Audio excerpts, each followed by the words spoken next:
Alright, just got done playing Blackbeard. And yes, I did a discussion of what's essentially somebody in a forklift playing with a big pile of steel trying to shake it off his tongs or pallet or whatever. Alright, so what do we have to say about Blackbeard here?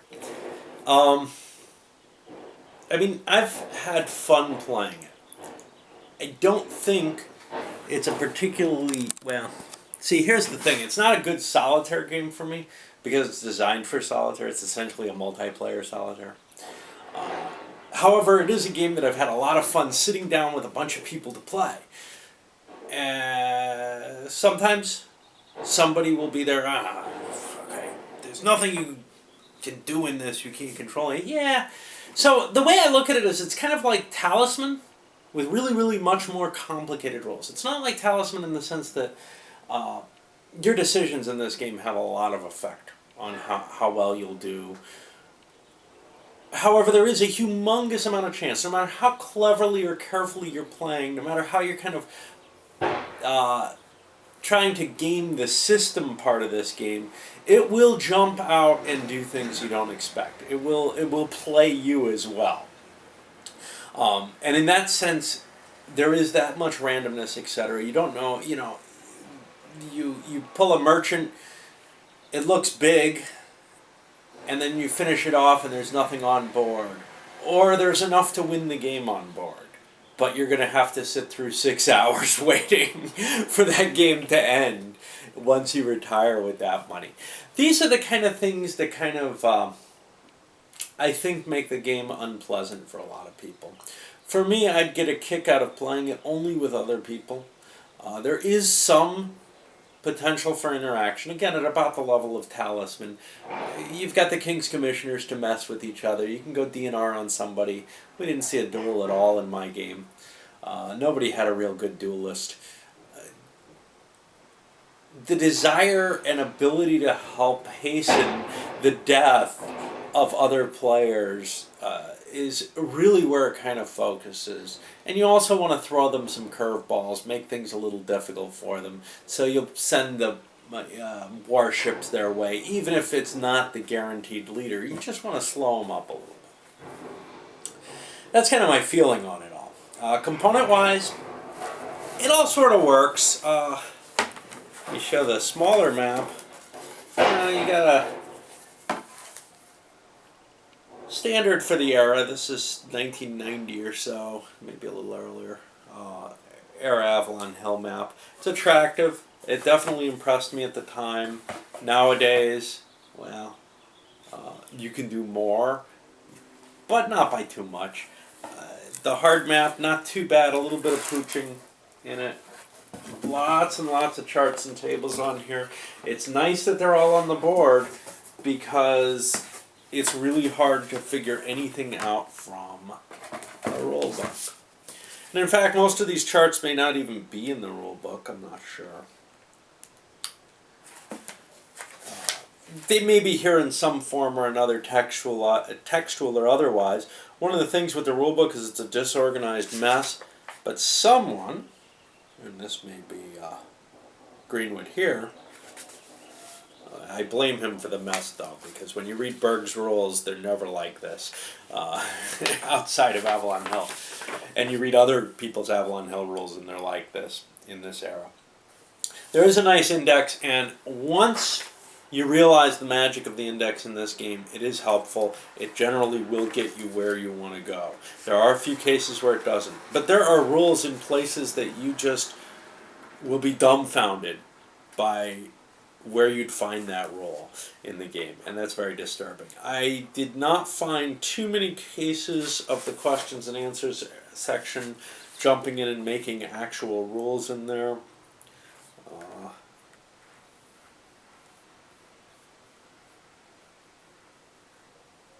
Well, here's one. Does recovery gain back crew unrest lost due to injury from the pirate captain? But largely anything that makes it in there, and maybe 30% of the rules overall, you can probably ignore completely. You'll never need them. It's just a matter of if you really need to look something up, find it. But that's the problem with the question and answer thing. If you look it up in the index and go hunt it down in the rules, you may not have the question. You may just assume otherwise. For example, the rule I just pointed out. No way I ever assumed that. And as long as you start squirreling rules away in some separate section, and there's no easy way to update the game, so like an errata section would say, hey, replace this rule, change this word. They're very careful to change the meaning, add this sentence. Well, this thing's such a mess that you'd have to update the index too. The little ship cards, they work pretty well. They cover most of the information. The one thing that I did, you sometimes run out of, say, number counters. Number counters are easy to find in other games. I am so glad to get GMT little baggies in here. I had this with big full sandwich bags. And I mixed things together that maybe I wouldn't want to otherwise. So here I have all the attack histories in one little baggie. That makes me happy. All the numbers in just one baggie. I think I had that anyway. The pirate information all in just one. Things I can pour into a cup and just draw from immediately, like the merchants and the warships. Before I used to have them sharing a bag with something else, which didn't work very well. So yeah, most of the information ends up tracked, and there's a lot of information to track in this game with the components of the game without taking up a whole lot of space. And with a little bit of creativity, you can use some number markers or something to track information that you would otherwise have to write down. But writing down a few things on a piece of paper isn't bad at all. You have to do it in Railbaron even. The card mechanism for determining who goes next, this, that, and the other. I really like this part of the game. I really like that you don't know when your next turn's coming. That you don't know how many turns that King's Commissioner is going to get to chase you down before you get a chance to get out of there. That's the kind of factor that makes this game a lot of fun. Drawing for who's going to get the next turn. Along with all the randomness built into here, like things like Source of the Nile and a number of other games, this kind of builds everything into one deck of cards. All the information's here. Sure, there are some die rolls that you make at times, but a lot of the stuff is done here. And I think this is sort of the elegant way to do it. Compare this to, say, Combat Commander, where they've got die rolls down in the corner of the card, so you're drawing the card to generate the die rolls. Frankly, I find rolling dice easier than drawing a card and having to reshuffle every now and then. So I would prefer a system like this that still has the die rolls for a lot of extraneous events, and you don't rely on the deck for that. But the deck is tailored to give you a certain balance on particularly important things. For example, play order. It doesn't give you a guarantee of balance because you don't know when this thing's going to get reshuffled and when you're going to get, your turns put back in, or, they could all be at the bottom of the deck and you never get them. That's all possible, and I like that, but I also like, that there is this attempt to tailor it and not just say, okay, it's just going to be die rolls, and you get that at random. Either way works for the game feel, though. The whole, hey, who's going to get the next turn, I don't know. But you can make some decisions based on what you've seen in the deck. If you're paying tremendous amounts of attention, which I don't think anybody would for this. It's not worth it. This is not a game you want to optimize your play to that level. This is a game that's more about the story, more about what's happening, and that's why you're here. You're here to experience the game. It's like Talisman. It just happens to have a little bit better tie to believability. I wouldn't say it's a full-on simulation, but it comes fairly close for a Pirates type game, right? I mean, most Pirates games are going to be pretty light compared to this. So this, I think, goes about as far as anybody would be willing to deal with that, beyond a computer game where it's tracking everything. The little captain cards are a treasure indeed.